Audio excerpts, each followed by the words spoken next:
Billionaire investor Bill Ackman recently co-leading an investment in the Professional Tennis Players Association, a new organization co-founded by Novak Djokovic to represent the players' interests with a goal to create more commercial opportunities off the court. Joining us right now in an exclusive interview is Pershing Square's CEO Bill Ackman. We're also joined by Ahmad Nasser. He's the executive director and CEO of the PTPA. Good morning to both of you. Good morning. I want to talk markets in just a moment, but I also want to talk tennis because we're here in the middle of the Open. It's been a heck of an Open so far, but I didn't know about your investment in this. I didn't know what this was all about. How did this happen, and what are you trying to do?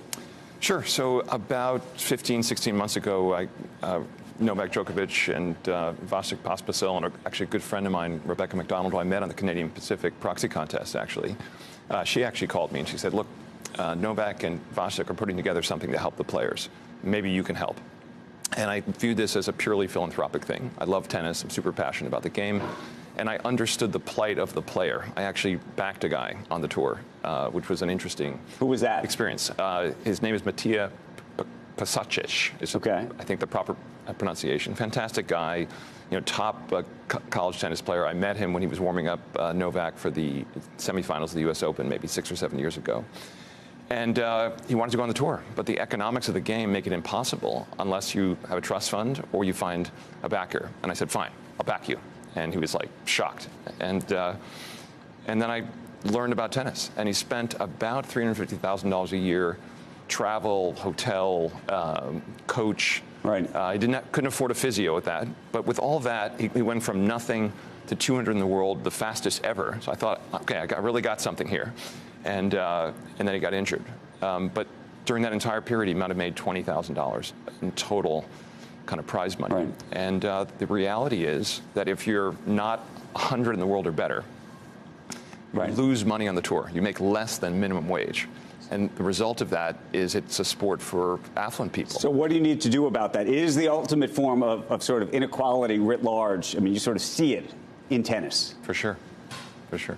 Yeah, I mean, look, I've been fortunate enough to work with professional football players, baseball players, men's and women's soccer players, and women's basketball players. And a lot of the luxuries, frankly, that they have and the economics of those respective sports don't exist in tennis. And so a big part of the focus is to bring the learnings, what to do, what not to do from those other sports, and bring them to tennis. Even though it's an individual sport, it's often a very isolating sport. It's a very lonely sport. And so how do we better support them? What's the model? The model is really to create a players association that is an independent voice that provides value to them, right? As a group of athletes, how do we help them on the court, off the court, support them, make their lives easier on tour? It's a really, really hard. Is this more about sharing, though, the profits at the top in terms of sponsorship money, in terms of TV licensing deals and other things? Or is this about expanding the what are we talking about trying to do here? All of the above. So, I mean, that's the easiest way to answer it. Tennis globally is a more popular sport than American baseball and American football. And so trying to figure out a way to, but yet it's 10% of the revenues of those respective sports combined. So growing the sport both on the court, but then also off the court. What do you make of Novak in terms of him as a leader of this group, yet has a, dare I say, mixed reputation at best, given what's happened over the last year related to vaccination and coming to the country and telling the truth or not telling the truth? You know where I'm going with this. Sure. So actually, Novak deserves enormous credit for setting up the PTPA, which is what he did. And without him, this would not have happened. But he really stepped back after I got involved. And Vasek Pospisil was a Canadian player, fantastic guy, very well respected and liked by players, has kind of been leading the charge for the PTPA. But what I quickly realized is that we wouldn't make this organization work as a philanthropic exercise, and we needed to recruit top talent. And we hired one of the best sports recruiters.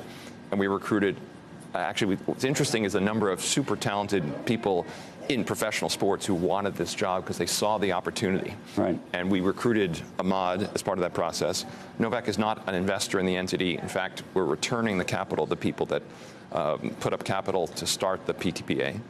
And the idea is, it's going to have an own. And you want to distance yourself from him or not? That's what I'm trying to understand. No, it's not about distancing. This is for all of the players. Right. Novak actually needs this organization the least. of all the players. He did not start this for himself. He started this for sort of legacy reasons. He knows about how hard it is. By the way, Novak had a backer early on. Without that, it wouldn't have made it.